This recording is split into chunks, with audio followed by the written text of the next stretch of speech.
어, 에베소서 말씀을 1절로부터 이렇게 강의를 지금 쭉 해나가고 있는 중에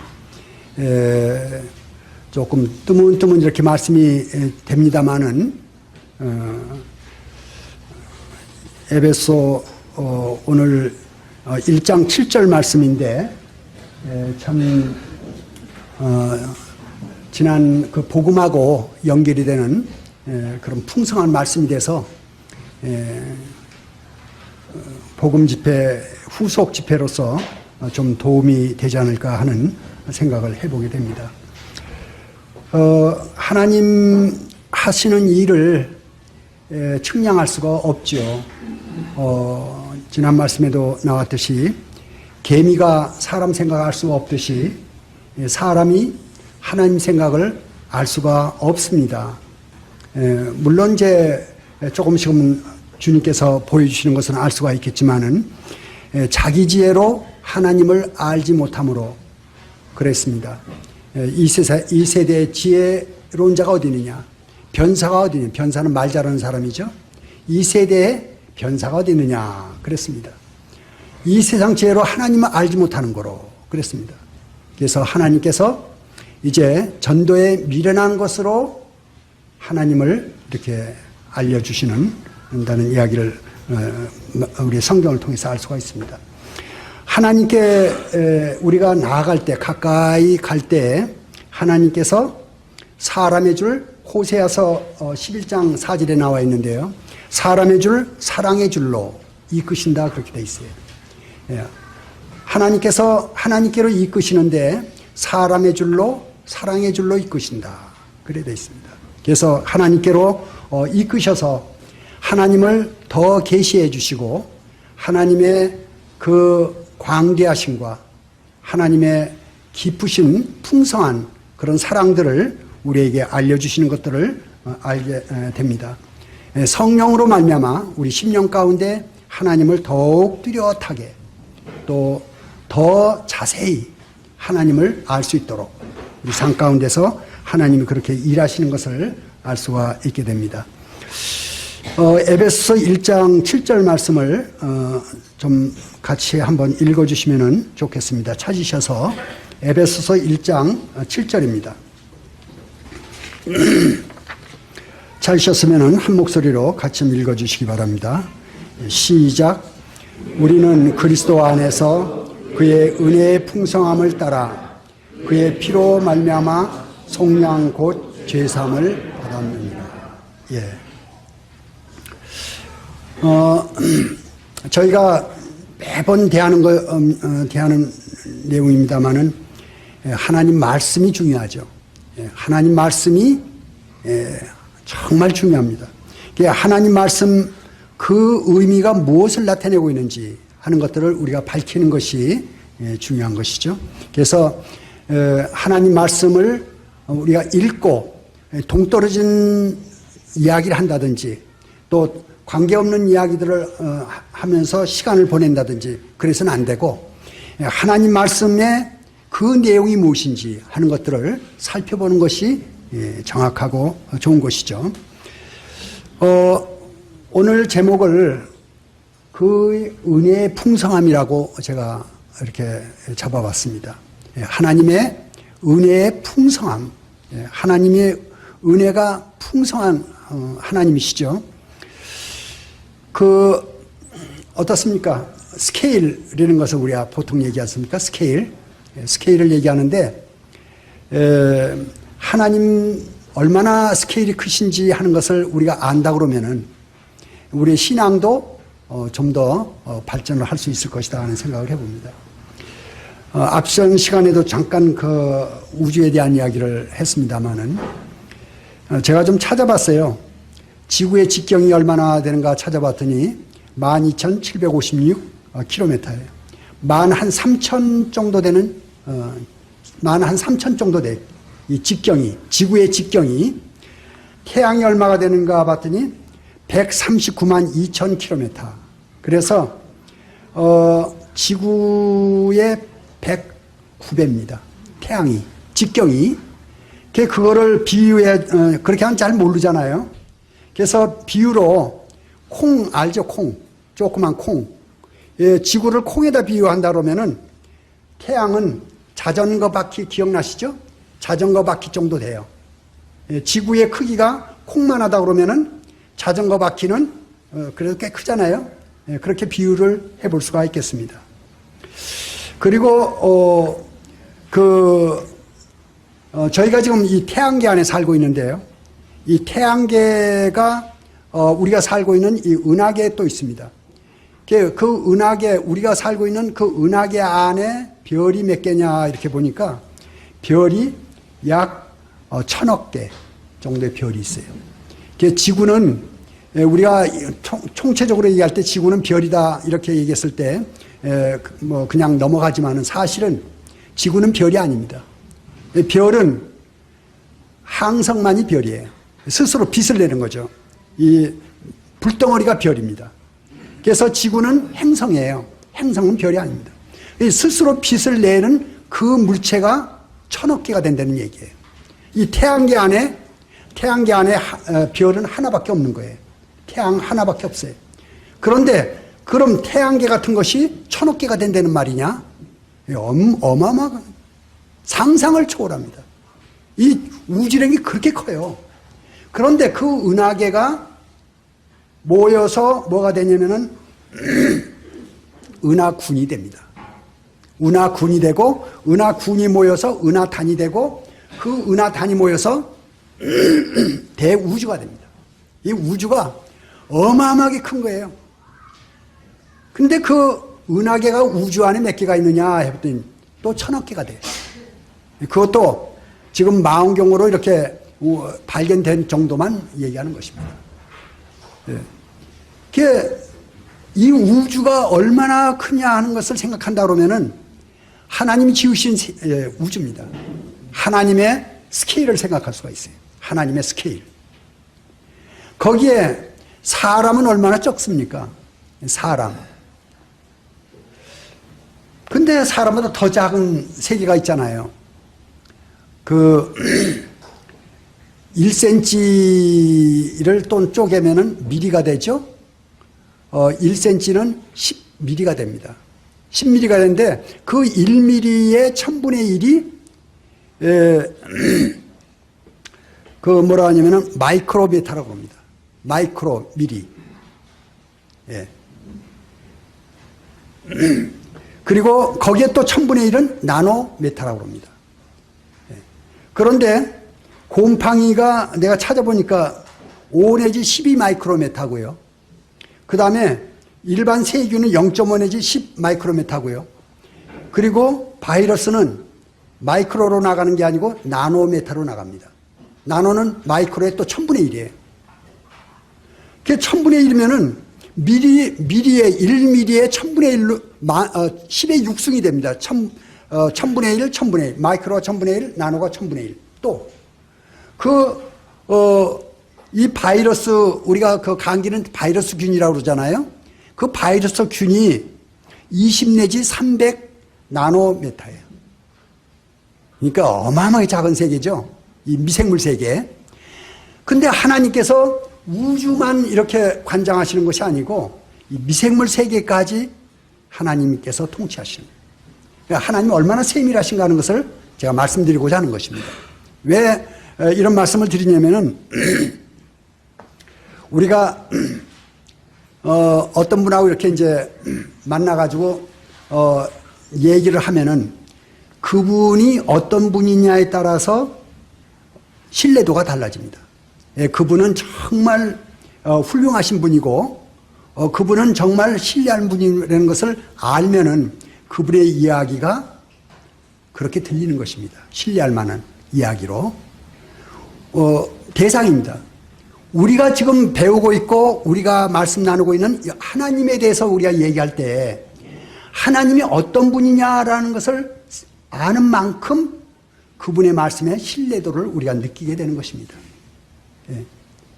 하나님이 얼마나 크신 분이시고 얼마나 세밀한 분이신가를 알면 알수록 그분의 말씀에 대해서 우리는 귀담아 듣게 되고 그분의 말씀에 우리는 신뢰를 하게 되는 것입니다.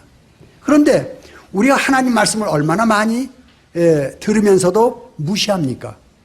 우리가 하나님 말씀을 무시할 때가 너무 많이 있잖아요.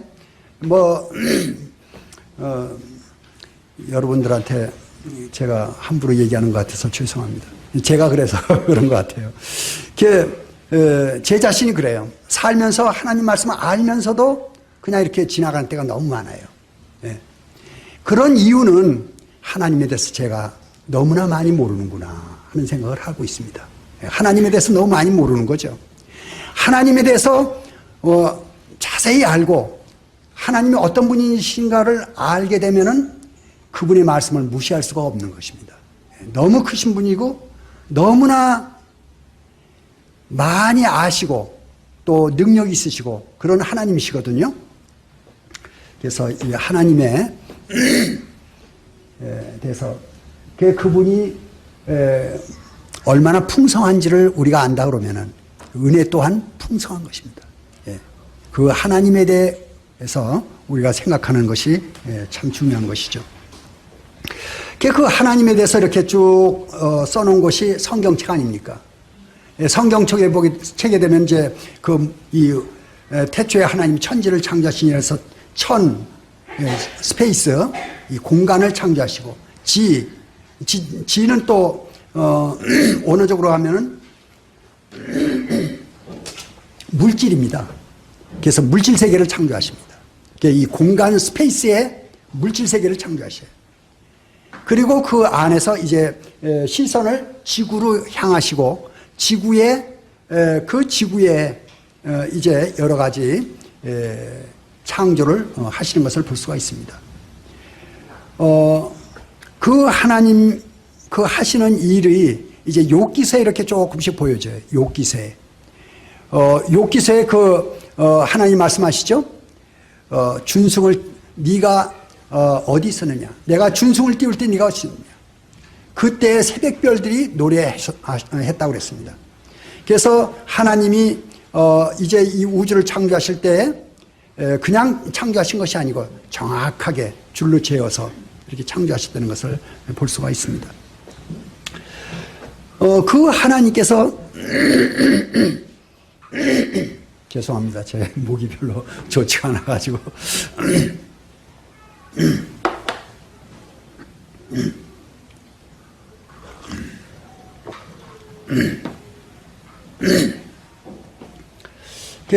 하나님이 이렇게 공간적인 이런 우주 또 물질 세계 창조하셨을 뿐더러 이 인류의 역사상에서 이제 쭉 하나님 개입해 오시잖아요.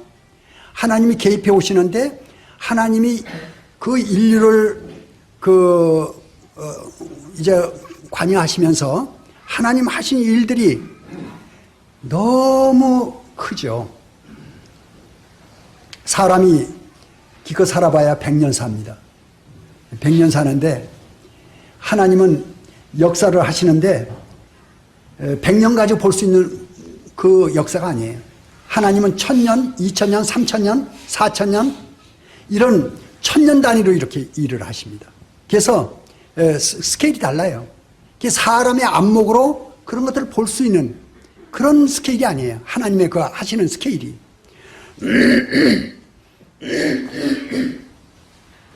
죄송합니다. 그것만이 아니에요. 또 하나님은 참 세밀해요. 아까 미생물 세계를 제가 잠깐 말씀을 드렸습니다만은 하나님은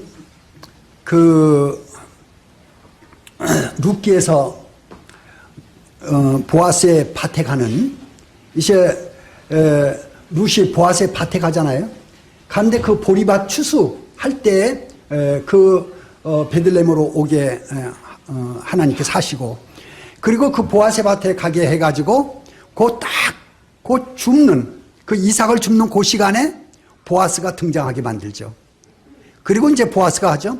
저 소녀는 누구냐 이렇게 묻잖아요. 저 소녀는 누구냐. 그때 옆에 이제 추수하던 소년들이 얘기합니다. 나오미의 자부다. 그런 얘기를 하죠. 나오미의 자부다.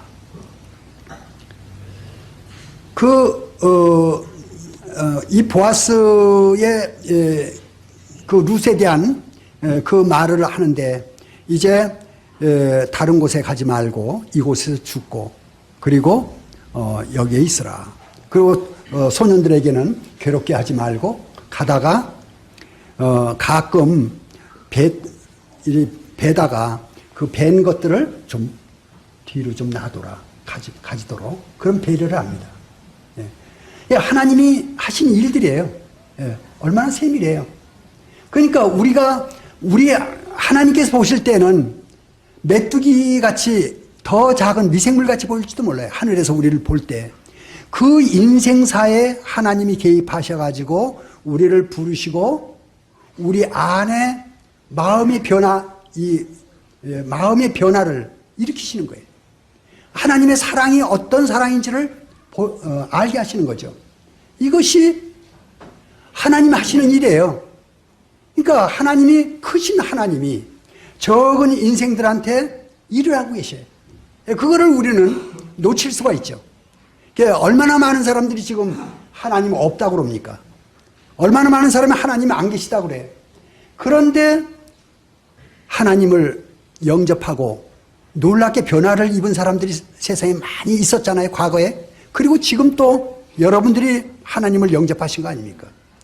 하나님이 이 10년 가운데 들어오면서 얼마나 큰 변화를 느낍니까? 그 괴로웠던 또 복잡했던 생각들 다 날아가 버리고 하나님이 이 마음 가운데 찾아오시는 날 이 마음에 평화가 찾아오잖아요. 그 많던 의문들 다 날아가 버리고 의심 다 날아가 버리고 하나님의 사랑이 이 마음 가운데 임하실 때 우리 마음 가운데 조용히 하나님을 경험하게 되는 것입니다.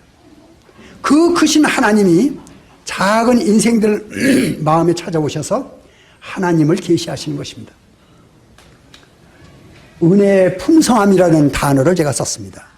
하나님은 정말 크신 하나님인데 풍성하신 하나님이에요. 그 은혜가 아주 풍성하신 하나님. 그 하나님을 우리가 이제 배워가는 것입니다. 그 하나님을 우리가 삶에서 체험하는 거예요. 이 기독교는 크게 두 가지로 나눌 수가 있습니다. 하나는 계시입니다.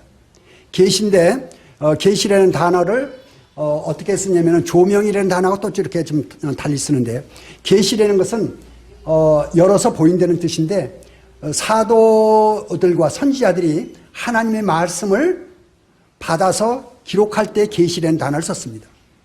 우리 쪽에는 그 학자들과는 그렇게 얘기를 합니다. 계시라는 단어를 조심스럽게 써야 된다고. 물론 계시라는 단어를 전혀 없다고 할 수는 없어요. 하나님은 제한을 받으시지 않으신 분이기 때문에 지금도 기적을 일으키시고 지금도 하나님은 계시를 하실 수가 있습니다.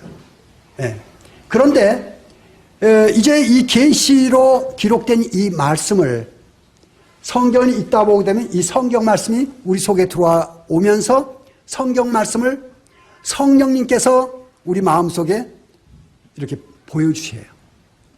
하나님 말씀을 보여주십니다. 하나님 말씀이 그렇게 읽어도 그냥 넘어갔는데 어느 날 어느 말씀이 마음 가운데 쏙 들어와요. 들어오면서 그 말씀이 쭉 펼쳐집니다. 이것을 가리켜서 뭐라 하냐면 계시라는 단어를 안 쓰고 조명이라는 단어를 씁니다. 조명. 조명이라는 단어를 써요. 그래서 계시된 말씀을 오늘날 성령님께서 우리 10년 가운데 조명하신다라고 이렇게 얘기합니다. 조명해 주시는 거예요. 밝혀주시는 거예요. 하나님 말씀이 우리 마음속에 밝혀질 때마다 우리는 감동을 먹게 되죠. 감동하게 됩니다. 이 말씀에.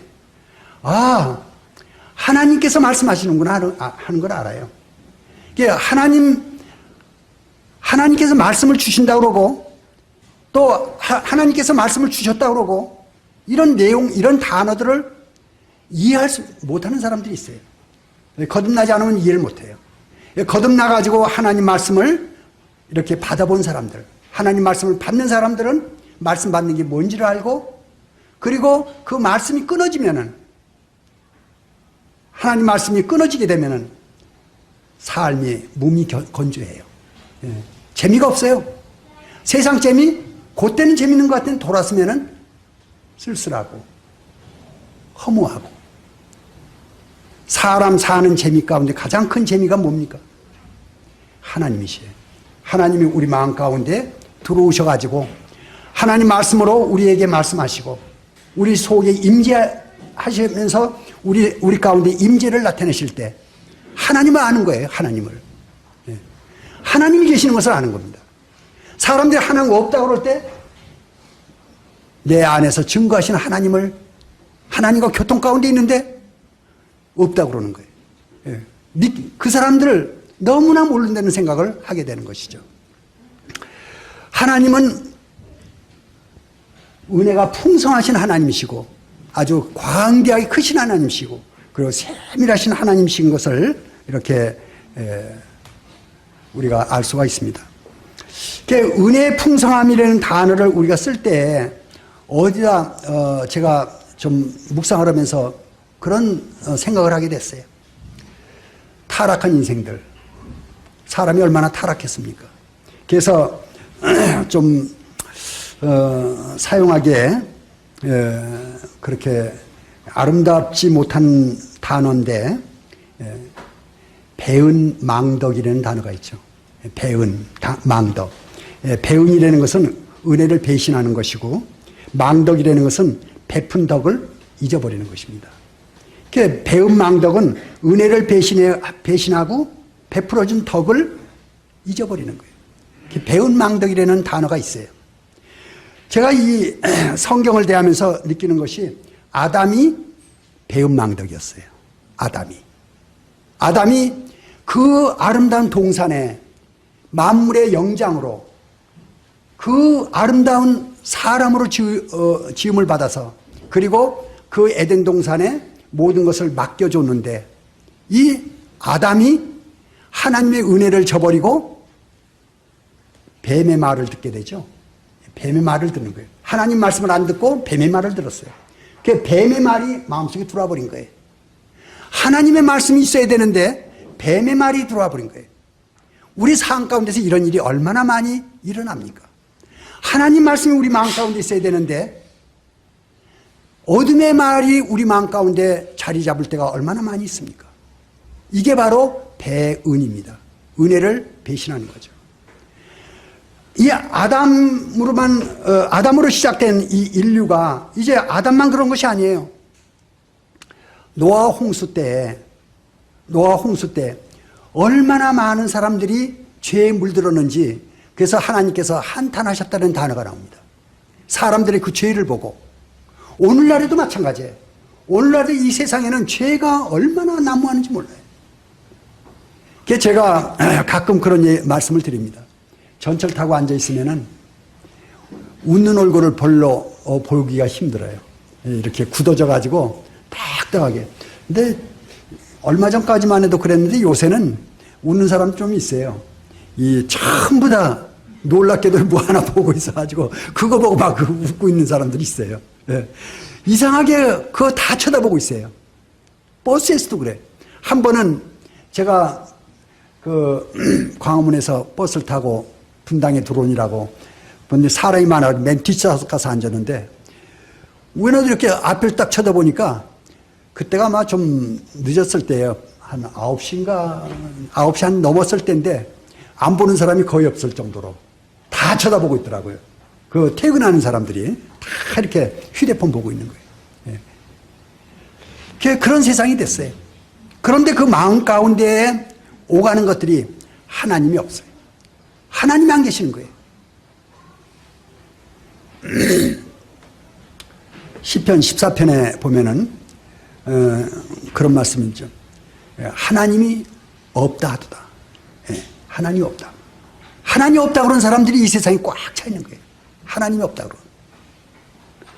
하나님이 없다는 거예요. 하나님이. 왜 없다 그럽니까? 자기 마음, 자기 심령에 하나님 안 계시기 때문에. 자기 심령에 하나님 안 계시기 때문에. 왜 없다는 거예요? 근데 어느 날 하나님이 성령님으로 말미암아 임재하게 되면은 그 말이 간데온데 없어져 버리죠. 하나님 계시구나. 하나님 내 마음에 들어오시게 되면은 산을 봐도 하나님 계시고 하늘을 봐도 하나님 계시고 어디를 봐도 하나님 계셔요. 내 마음에 하나님 계시면 모든 것이 다 하나님이에요. 근데 마음에 하나님이 안 계시면은 어디를 봐도 하나님 안 계시는 거예요. 어디를 봐도. 예. 이렇게 되는 것입니다. 근데 그 하나님이 이제 이스라엘 통해서 또 은혜를 베푸시죠. 그 이스라엘이 얼마나 그 하나님을 크게 체험합니까? 홍해가 갈라지면서 그 홍해바다 밑을 통과해가지고 출애굽을 하잖아요. 광야에서 40년 동안을 만나를 먹었어요. 예, 하나님. 또 요단강이 갈라져가지고 요단강을 또 이렇게 건넜어요. 그리고 가나안 전쟁할 때는 가나안에 그 칠족속들 나오죠. 그 사람들 갈렙하고 여호수아 그때 정탐할 때 하는 얘기가 뭐냐면 그들은 신장의 크기가 얼마나 큰지 그들 보기에 우리는 메뚜기 같았나이다. 이렇게 얘기합니다. 아주 적게 보이는 거예요.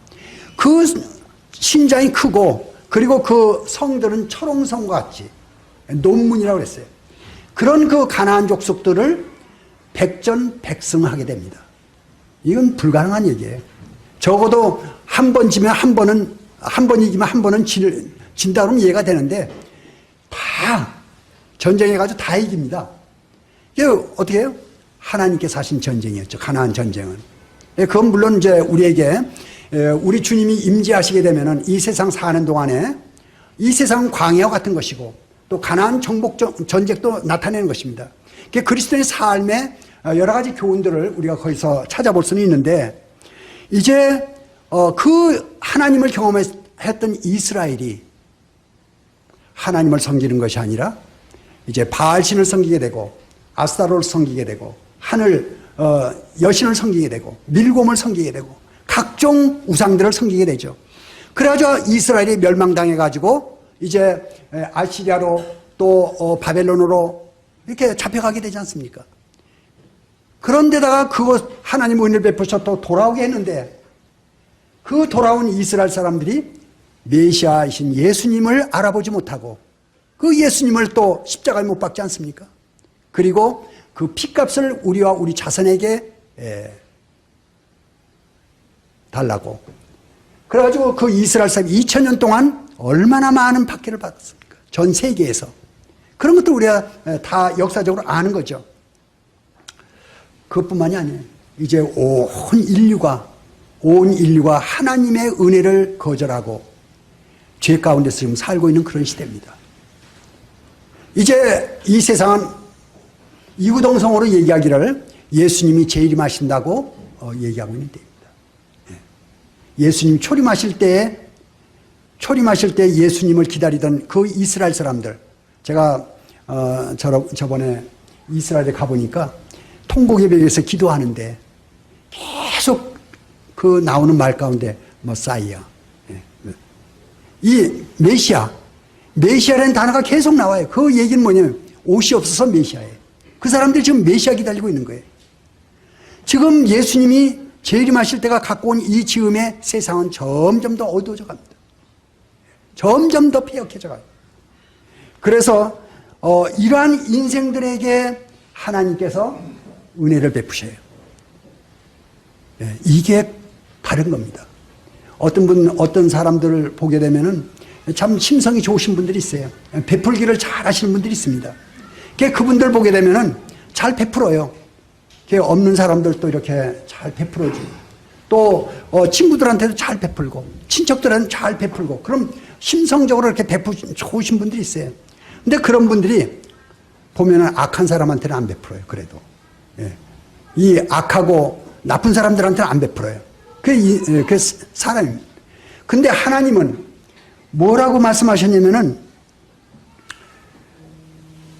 그 은혜를 모르는 자와 악한 자에게도 인자하시니라. 저는 이 말씀을 읽다가 마음에 그 전에 많이 읽었어요. 이 말씀을. 은혜를 모르는 자와 악한 자에게도 인자하시다. 누가복음 6장 35절입니다. 예. 은혜를 모르는 자와 악한 자에게도 인자하시다는 거예요. 이 말씀을 읽다가 제가 충격을 받았어요. 아, 바로 내가 그런 사람이었구나.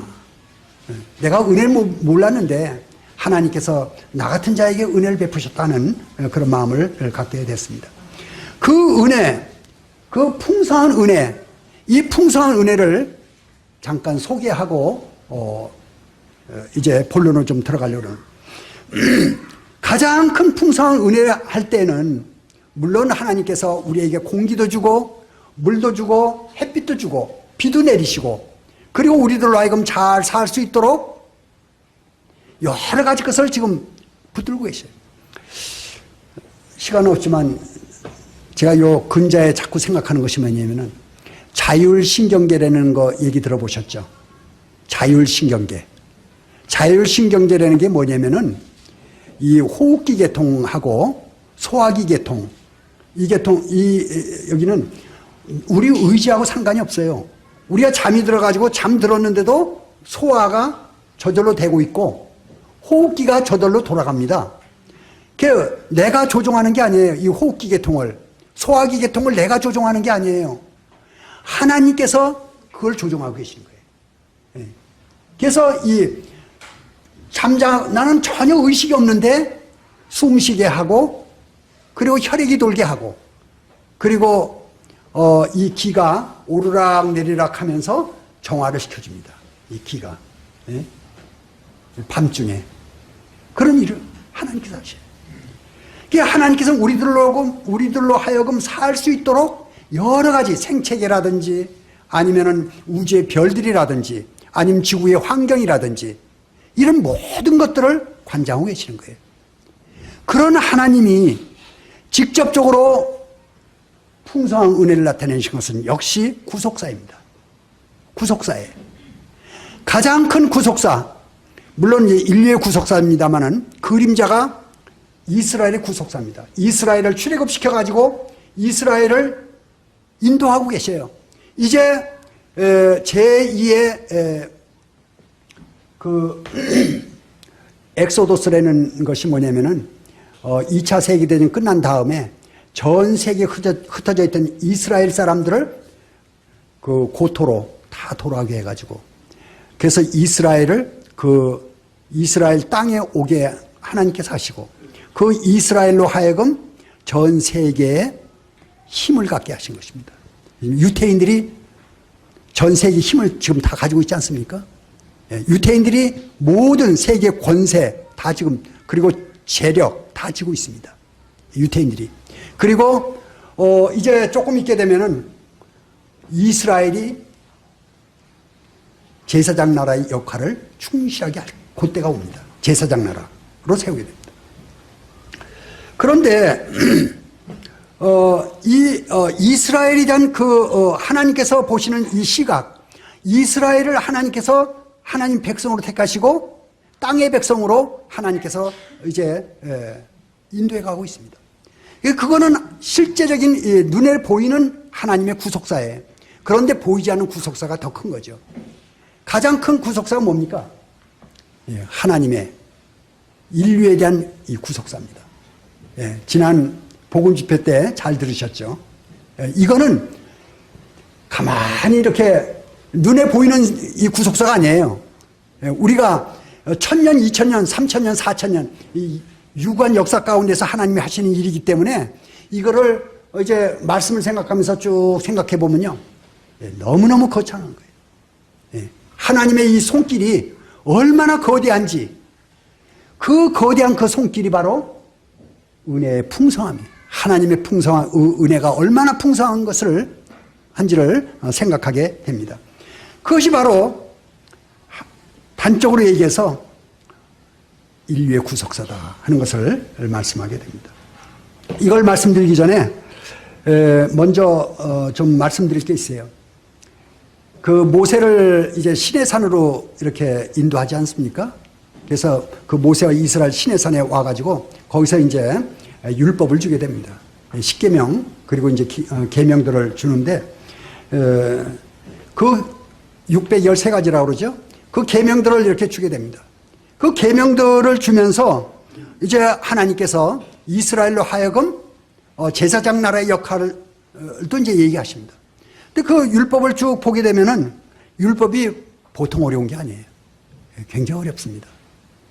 오늘날 그 율법을 제대로 이해하지 못해가지고 율법을 지켜서 천국가려고 하는 사람들이 간혹 있어요. 그런 분들 구원받기가 참 쉽습니다. 근데 그 율법의 역할을 신약에 오게 되면은 잘 균형하고 있어요. 로마서 3장 20절 보게 되면요. 그러므로 율법의 행위로 그의 앞에 의롭다 하심을 얻을 육체가 없나니 율법으로는 죄를 깨달음이라. 율법으로는 죄를 깨달음이라 이렇게 돼 있어요. 율법으로 의롭다 하심을 얻을 육체가 없다. 율법으로 의롭게 될 사람이 아무도 없다는 얘기예요. 율법으로는 죄를 깨달음이라. 이게 율법의 이제 역할입니다. 그리고 또 갈라디아서 3장 23절에 가게 되면 그 앞에 부분에 이같이 율법이 우리를 그리스도께로 인도하는 초등교사가 돼요. 율법의 역할이 뭐냐면은 초등교사입니다. 초등학교 교사는 뭐냐면은 이제 처음 학교 들어가면은 어떻습니까? 지금도 그런지 모르겠는데 옛날에는 여기다가 손수건을 갖다 이렇게 달아줬어요. 지금도 그렇습니까? 나 잘 몰라서 물어보는 거예요. 안 그래? 여기에 저 손수건을 달아줬어요. 그래가지고 코 나오면은 선생님이 가가지고 그 코를 요 수건으로 이렇게 닦아줬어요. 전부 다 요 앞에. 저 때는 그랬어요. 그래가지고 코를 닦아줬거든요. 왜냐면 그 당시에 코가 잘 흘렀어요. 못 살고 그러던 때인데.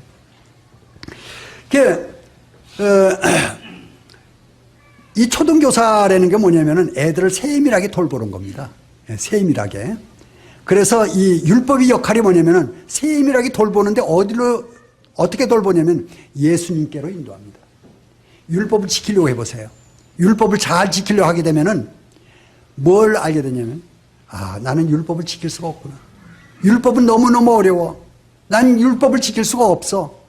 그럼 어떻게 해요? 율법이 얘기합니다. 그래, 율법이 너한테 해줄 수 있는 건 아무것도 없어. 그러니까 너를 구할 수 있는 다른 데를 가봐야 돼. 율법 아닌, 율법보다 더 힘센 메시아가 필요한 거야. 그래서 메시아 쪽으로 인도하는 것입니다. 메시아 쪽으로. 우리가 그런 인도를 받은 거예요. 메시아 쪽으로 가게 됩니다. 그러면 이제 갈라디아서 3장 23절 그 뒷절입니다. 우리로 하여금 믿음으로 말미암아 의롭다 함을 얻게 하려 함이라. 그래서 여기에 믿음이 등장하고 의롭다 함이 등장하는 것입니다. 율법이 그런 역할을 해요. 율법이 무슨 역할을 하냐면 죄를 깨닫게 하고, 그 다음에 초등교사 역할에서 주님께로 인도하고, 믿음으로 의롭다 함을 얻게 해요. 이게 율법의 역할입니다. 그래서 이 율법을 이제 율법이 하는 이야기를 듣다가 보게 되면은 이제 예수님한테 오게 됩니다.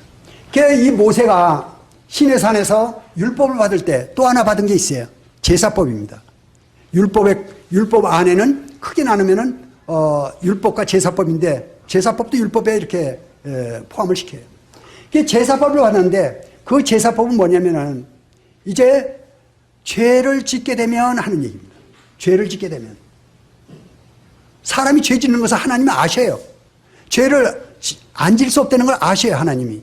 그래서 죄를 지으면 양이나 염소나 송아지를 데려오라 그랬습니다. 양이나 염소나 송아지를 데려다가 그 죄진 사람이 이 성막으로 데려와요. 성막으로 데려오게 되면은 하나님이 이제 제사장을 통해서 말씀하신 대로 그 제사장이 돕습니다. 그래서 이게 양이라고 그러면은 양이나 염소나 송아지라고 그러면은 죄진 사람이 데려왔으니까 죄진 사람 보고 여기다 손을 대라고 그럽니다.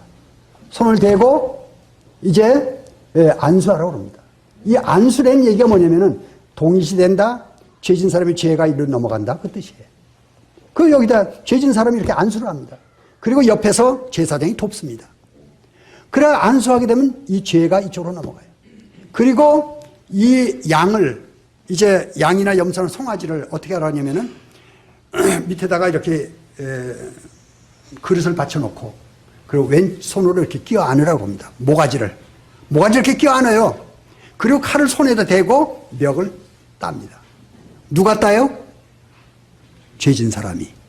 제사장이 따는 게 아니에요. 죄진 사람이 따는 거예요. 죄진 사람이 그걸 따면은 어때요? 제가 그거 잡는 거 봤어요. 그 몽골 가가지고 봤는데 염소, 큰 염소를 한 마리 잡는데 목 따더라고요. 목 따는데 막 하니까 발을 이렇게 묶더라고요. 근데 이렇게 해가지고 이렇게 툭 따니까 푸닥푸닥푸닥 하다니 그냥 툭. 그리고 이렇게 들고 있으니까 양푼으로 피가 그냥 쭉 쏟아요. 예. 그 죄진 사람이 죄는 내가 지었는데 내 죄 때문에 염소나 양이나 소를 잡아서 죽인 거예요. 그럼 죄 지려고 그러면 그거 생각 안 나겠습니까? 생각나겠죠. 그래서 이 죄를 기억나게 하신 거예요, 하나님께서. 그리고 내 대신 희생이 필요하다는 것을 이렇게 알리신 거예요. 이것은 구약의 약 1500년 동안 모세로 말미암아 예수님 오시기까지 이 제사를 지냈던 거예요. 이거는 이제 히브리서 9장 10절, 11절, 12절 넘어가면서 얘기하는데 이것은 비운이 이 구약의 제사는 비유라고 그랬어요. 양심상으로 온전케 할 수 없다 그랬습니다. 양심상으로 온전케 할 수 없다는 거예요. 그래서 이제 실물인 예수 그리스도가 등장하시게 되는 것입니다. 양이나 염소나 송아지는 우리의 죄값을 지불하는데 이제 그건 하나의 모형이고 그건 하나의 비유지 실제로는 인간의 죄를 없이 하지는 못한다는 얘기예요. 그래서 예수 그리스도가 이제 이 땅에 오시게 됩니다. 그분은 하나님의 아드님이시에요. 독생자 예수입니다. 그분이 인간의 몸을 쓰고 이 땅에 오셔서 이제 온 인류의 죄를 감당하시고 온 인류의 죄를 짊어지셨어요. 그 예수님은 하나님이시기 때문에 온 인류 다 합쳐놔도 가치가 더 커요. 양이나 염소나 송아지는 사람 한 사람, 양이 100마리, 10,000마리가 돼도 이 한 사람의 값어치에 해당하지 않습니다. 또 염소 10,000마리 안 돼요. 송아지 10,000마리 안 돼요. 이 한 사람을 살리지 못해요. 그런데 예수님은 하나님이시기 때문에 온 인류 다 합쳐놔도 그보다 더 귀하신 분이 예수님이에요. 가치 면에서 예수님은 온 인류의 죄값을 지불하실 수 있는 분이고 하나님은 그분이 하나님이시기 때문에 그 예수님은 이제 시간에 관계가 없어요. 세상죄라고 그러면요. 아담도 세상이고 노아도 세상이고 아브라함 때도 세상이고 우리 때도 세상이에요. 우리 뒤에 세대도 세상이에요. 세상이라는 것은 이 시간적으로 모든 세상을 가리키는 것이고 그 다음에 횡적으로 수평적으로 온 인류를 다 가리키는 것입니다. 그래서 예수님은 이제 온 인류의 죄값을 지불할 만한 그런 능력이 있으신 분이고 시간에 관계가 없으신 영원한 속죄를 하신 분이시고 그래서 그 예수님이 오셔가지고 온 인류의 죄를 짊어지게 됩니다. 그 온 인류의 죄를 짊어지시고 그 예수님이 십자가에 달리시게 되죠. 십자가에서 자기 피로 염소와 송아지 피로 아니하고 오직 자기 피로 영원한 속죄를 이루사 단번에 성소에 돌아가셨느니라. 그리고 또 11절에 보게 되면은 사람의 손으로 짓지 아니한 참 하늘에 들어가셨다 그렇게 돼 있어요. 이제 구약 시대 때는 제사장들이 사람의 손으로 지은 그 제사장 성소에서 성막에서 제사를 지냈습니다. 그런데 예수님은 사람의 손으로 짓지 아니한 참 하늘에 들어가셨다. 그래서 예수님이 십자가에 돌아가셔서 자기의 피값을 하나님께 보이신 것입니다. 지성소에 보이신 거예요. 이제 이스라엘 대속죄일이 있습니다. 대속죄일이 있는데 그 대속죄일에는 뭘 하는 날이냐? 대제사장이 1년에 한 번 수송아지입니다. 수송아지의 피를 가지고 지성소에 들어가게 됩니다. 지성소에 들어가게 되면은 거기에 법궤가 있어요. 법궤 위에는 시온자의 천사들이 두 그룹 천사가 있습니다. 그리고 그 법궤 위에 이제 속죄소라는 속죄소가 있어요. 그 속죄소가 있는데 그걸 시온자라고도 합니다. 그 속죄소에 피를 뿌리게 됩니다. 피를 뿌리고 바르고. 그렇게 되면은 1년 동안 이스라엘 민족이 알고 지은 죄, 모르고 지은 죄, 1년 동안에 지은 모든 죄의 사함을 받는다고 기록이 되어 있어요. 예. 그래서 이스라엘의 모든 죄가 대속죄일 날 그 대제사장이 이제 숫송아지 피를 번제단에서 받아가지고 이제 그 지성소까지 들어가게 됩니다. 그렇게 되면 그 1년 동안 지은 온 백성의 죄가 다 사해지는 이야기가 바로 구약에 기록되어 있습니다. 그런데 그건 하나의 그건 비유예요. 그건 하나의 그림자예요. 예수님이 바로 대제사장이십니다. 예수님이 인류의 대제사장이에요. 인류의 대제사장이 그 예수님이 오셔가지고 이제 온 인류의 죄를 짊어지시고 본인이 바로 한 마리의 양이 되셔서 속죄의 양이 되셔서 온 인류의 죄를 대신 짊어지시고 십자가에 죽으시게 됩니다. 그리고 그 죽으신 그 예수님께서 피를 가지고 하늘 성소에 들어가셨다. 히브리서 9장 11절에 보면 그렇게 돼요. 그리고 그 뒤에 쭉 다시 또 사람의 손으로 짓지 않은 성소에 들어가셨다. 예. 그래서 참 하늘에 들어가셔서 하나님 앞에 보이시고 이렇게 나옵니다. 그러니까 하나님 앞에 예수 그리스도의 보혈을 보이신 것입니다. 그 피값이 그것이 바로 온 인류의 죄값을 지불하신 것입니다. 여러분의 죄, 온 인류의 죄가 거기서 해결된 것입니다. 이것이 바로 대속죄이래요.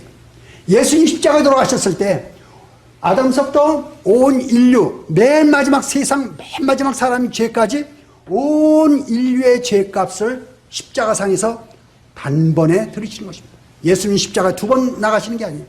2번 십자가에 달리시는 게 아니에요. 단 한 번입니다. 1회 단번에 온 인류의 죄값을 지불하신 것입니다. 이것이 바로 은혜의 풍성함이에요. 얼마나 많은 사람의 죄입니까? 얼마나 많은 사람이 배은망덕이에요. 얼마나 많은 사람이 하나님 없다고 그래요. 얼마나 많은 사람이 하나님 무시해요. 그런데 그 무시하고 그런 그 배은망덕한 사람들의 모든 죄값을 그 아드님 예수 그리스도에게 담당시켜서 그 아드님 희생으로 말미암아 온 인류의 죄를 도말하신 것. 이것이 바로 은혜의 풍성함이다. 하나님은 사람이 이해할 수가 없어요. 그래서 뭐라고 말씀하셨냐면은 로마서 11장 33절에 깊도다 하나님의 지혜와 지식의 풍성하며 그의 판단은 헤아리지 못할 것이며 그의 길은 찾지 못할 것이로다. 히브리서 11장, 로마서 11장 33절 말씀에 깊도다 하나님의 지혜와 지식이요. 하나님께서 해결하시고 하나님께서 우리 인류의 죄값을 지불하신 거예요. 사람이 믿든지 말든지. 저는 몰랐어요, 이거를. 전 교회 어렸을 때부터 다녔어도 몰랐어요. 청년 때 친구가 저를 보고 구원받았냐고. 야, 구원이 뭐냐? 처음 들었어요, 구원이라는 단어를. 교회를 그렇게 오래 다녔는데. 야, 너 구원도 모르는 거 보니까 너 지옥 가게 생겼다. 입에서 바로 그런 말이 튀어나와요. 내가 왜 지옥 가? 내가 왜 지옥 가? 어려서부터 내가 얼마나 열심히 했는데, 교회를. 네. 하나님께서 어마어마한 은혜를 베풀어 놓으셨는데, 사람들이 몰라서. 그래서 오순절날 베드로가 이제 3,000명 그 회개하고 돌아올 때, 그때 형제들이 몰라서 그리하였도다. 몰라서 예수님을 십자가에 못 박았다 그랬어요. 예. 몰라서 그런 거예요, 저들이. 몰라서. 그의 피로 말미암아 속량 고 제사함을 받았느니라. 예. 그의 피로 말미암아 속량 고 제사함을 받았느니라. 예수님 십자가 달렸을 때 그 십자가에서 흘리신 그 보혈, 그 보혈이 바로 온 인류의 죄값을 지불한 보혈이었다. 피였다는 거예요. 그래서 그 피로 말미암아 속량고 제사함을 받았느니라. 우리의 죄가 그때 넘어간 거예요. 그때 죄값이 지불된 거예요. 그리고 예수님은 3일 만에 부활하심으로 승리를 나타내셨어요. 사망아 너희 쏘는 것이 어디냐?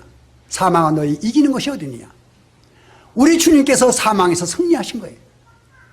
그리고 이제 우리 주님 그 승리의 그 음성이 우리에게 찾아올 때, 아, 나의 죄가 다 해결됐구나. 나는 죄에 대해서 또 어둠에 대해서 무관하구나 하는 것을 깨닫게 되죠. 이 율법에 요구하는 것은 죄 짓지 말라. 죄 지면 죽어라. 사망이 오는 것입니다. 죄의 값은 사망이요. 그래 돼 있죠. 그 율법이 할 수 없는 것을 하나님께서 하시나니 그 독생자 아들 예수 그리스도로 말미암아 이제 그 보혈로 온 인류의 죄값을 지불하신 것. 이것이 바로 구속입니다. 그래서 제가 구속과 구원을 이렇게 분리해서 말씀을 드렸는데, 구속은 하나님께서 인류를 위해 베푸신 거예요. 예. 온 인류의 죄값을 다 지불한 거예요. 이게 구속입니다. 그리고 구원은 그걸 받아들일 때 이 마음에 이제 죄가 물러가면서 하나님께 찬양이 터지게 됩니다. 이게 구원이에요. 개인적으로 이루어지는 게 구원입니다. 마지막으로 한 말씀 보고 마치겠습니다. 우리는 그리스도 안에서 그랬습니다. 우리는 그리스도 안에서 그의 피로 말미암아 그의 은혜의 풍성함을 따라 그의 피로 말미암아 속량고 제사함을 받았느니라. 이제 그리스도 안에 들어오게 됩니다. 그 피가 이제 마음에 있게 되면은 그리스도 안에 들어오게 돼요. 어떤 분이 낯선 지역에 가가지고 이제 그 기차를 타려고 이렇게 나오는데 사람들 없더래요. 사람들이 없고 기차 시간은 많이 남았는데 걔 어디 있을 때도 없고 그래가지고서는 이제 기차 타는데 거기 가 있는데 굉장히 추운가 봐요. 걔 떨고 있는데 어떤 분이 와가지고 왜 여기서 이렇게 있느냐고 기차 기다린다고 그랬더니 아직 시간 많이 남았으니까 저 대기소가 있는데 대기소에 가서 좀 기다리면 좋을 것 같다고. 그 대기소 있으니까 따라오라고. 그래서 따라갔다. 따라가서 보니까 그 매표소 옆에 대기소가 있는데 그 안에 문에 들어가 보니까 엄청 크더라는 거예요, 거기가. 그리고 그 안에 사람들이 많이 있는데 다 그 기차 달리고 있는 사람들이에요. 근데 그 안에 얼마나 훈훈하고 따뜻한지, 추운 날. 그걸 몰랐던 거예요.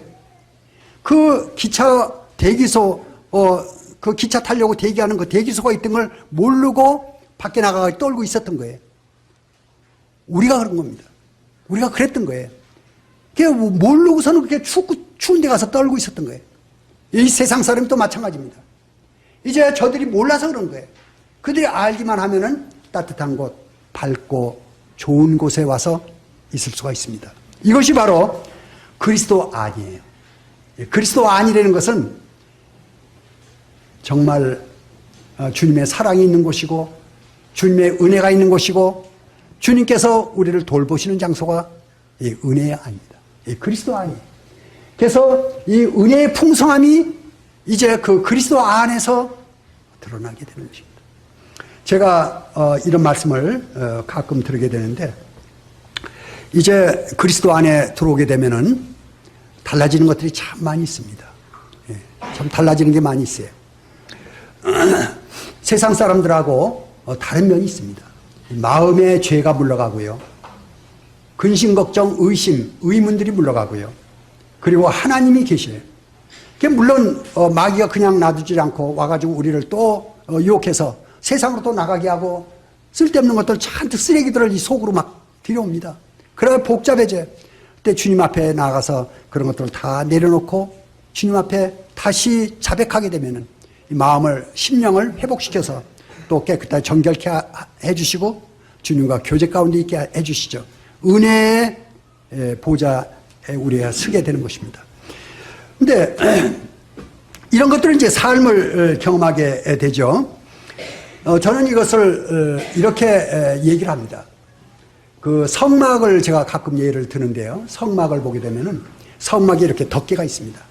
덮개가 있는데 그 덮개 맨 안에는 세마포로 되어 있고요. 그 다음에 이제 거기에 염소 가죽으로 되어 있고 양털로 되어 있고 그리고 여기에 맨 끝에는 이제 물개 가죽으로 되어 있습니다.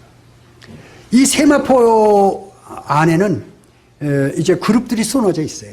청색, 홍색, 흰색 실 이제 그 네 가지 색깔로 이렇게 쏘너져 있습니다.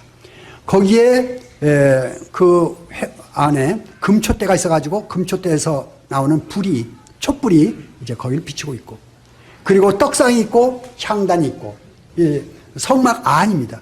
그래서 하나님의 신성이 움직이는 것을 감지하게 됩니다. 이 세마포에서. 그건 우리의 신앙생활에 주님과 닿는, 주님과 교통하는 심령의 가장 깊은 부분이라고 할 수가 있겠습니다. 그건 세밀한 부분이에요. 반면에 맨 끝에 부분은 물개 가죽이에요. 이 물개 가죽은 두껍습니다. 그건 누룩팅팅해요. 거기는 뭘 만나냐면 사막에 모래바람이 치게 되고요, 비바람이 치게 되고요, 또 낮에는 얼마나 더운지 몰라요. 거기 햇빛이 내리쬐게 됩니다. 그 물개 가죽은 그런 것들을 대하면서 무덤덤하게, 무관심하게 반응을 안 해요.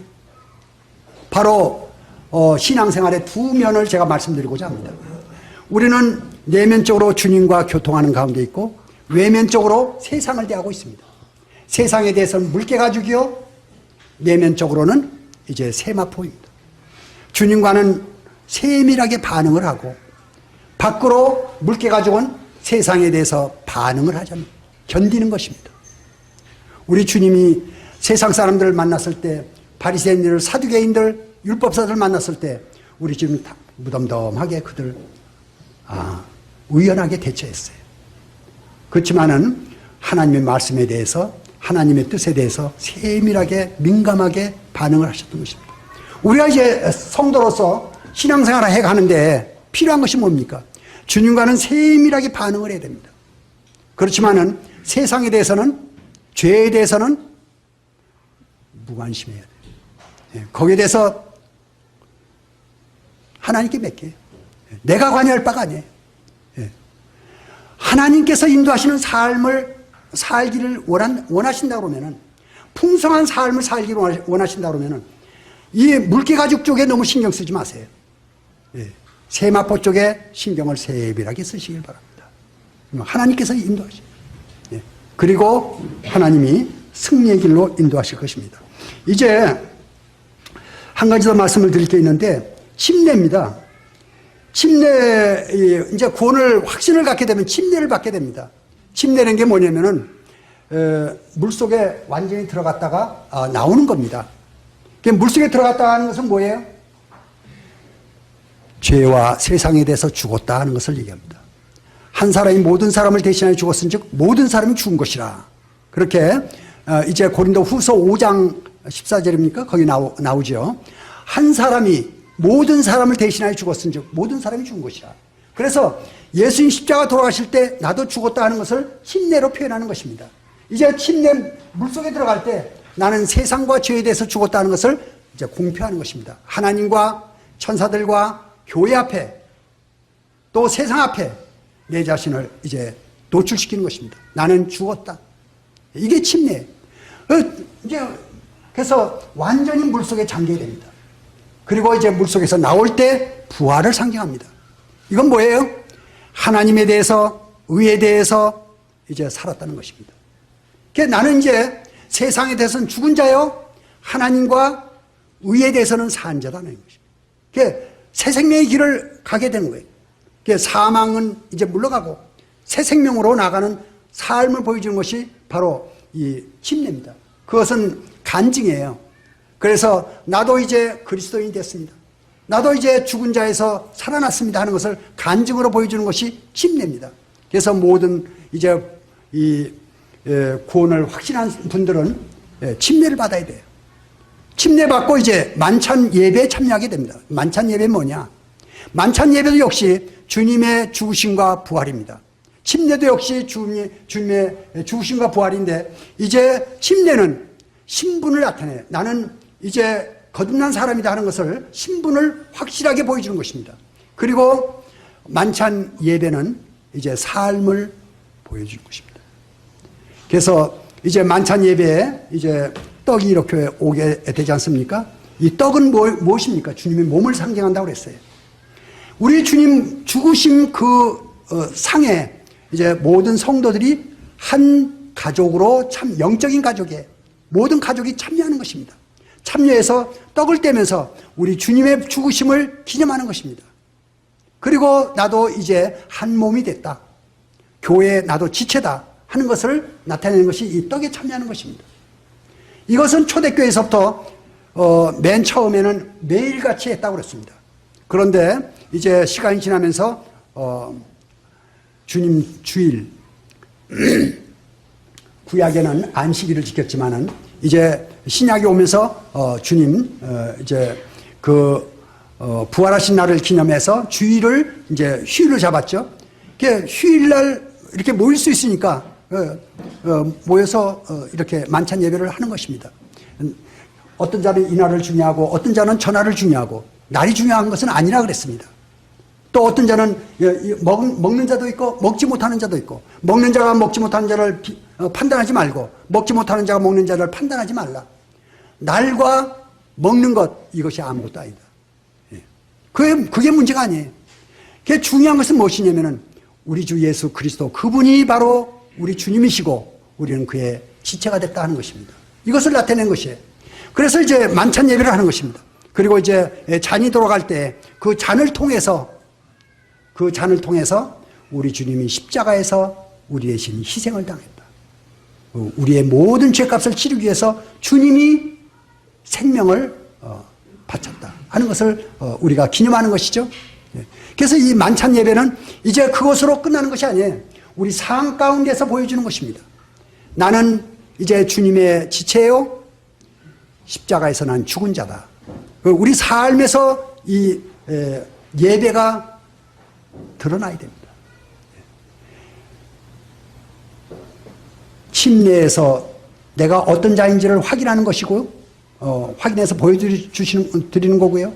그다음에 예배의 삶 가운데 예배를 통해서 나의 삶을 나의 신분을 증거해 나가는 것입니다. 이것이 만찬 침례와 만찬입니다. 두 가지 예시. 이것을 이제 구원받은 성도님들은 신중하게 생각하시고 또 나타내셔야 될 줄로 압니다. 이제 주님이 은혜의 풍성한 가운데로 인도하시고자 하면은 이 만찬, 침례와 만찬을 잘 이해하시고 삶을 그렇게 사시게 되면은 가장 행복한 것이 무엇입니까? 이 심령입니다. 심령을 하나님께서 강하게 하십니다. 놀라지 않아요. 산이 요동하든지 태풍이 불든지 세상이 어떻게 뒤집어지든지 하나님이 이 안에 계시게 되면요 놀라지 않습니다. 그 심령을 강하게 해요. 하나님께서 원하시는 하나님의 자녀는 이 심령을 건강하게 어떻게 건강해집니까? 주님이 임재 가운데 말씀으로 풍성하게 거할 때 이게 되죠. 그리고 이제 심령에 평화가 있게 되고요. 하나님이 임재하시게 되면은 공급하십니다. 하나님의 능력을 공급하시고 하나님의 이제 임재를 알리시고 하나님의 이제 말씀을 공급하셔서 드러내도록 합니다. 삶 가운데 내가 가야 할 시간인지 내가 가만히 있어야 할 시간인지 내가 이제 말을 해야 되는지 말을 하지 말아야 되는지 말하고 싶을 때도 주님께 물어보는 거예요. 주님과 함께하는 삶, 동행하는 삶, 이것이 바로 에녹 시대 때보다도 노아 시대 때보다 아브라함 시대보다도 이 시대에 더 할 수 있습니다. 더 잘할 수 있습니다. 주님과 함께하는 삶, 이것이 바로 승리의 삶이고 그의 은혜의 풍성한 가운데 거하고 있는 삶이다 하는 것을 말씀을 드립니다. 주님의 은혜가 매 순간 함께 하시기를 기도하는 마음으로 말씀을 전했습니다. 이것으로 말씀을 마치겠습니다.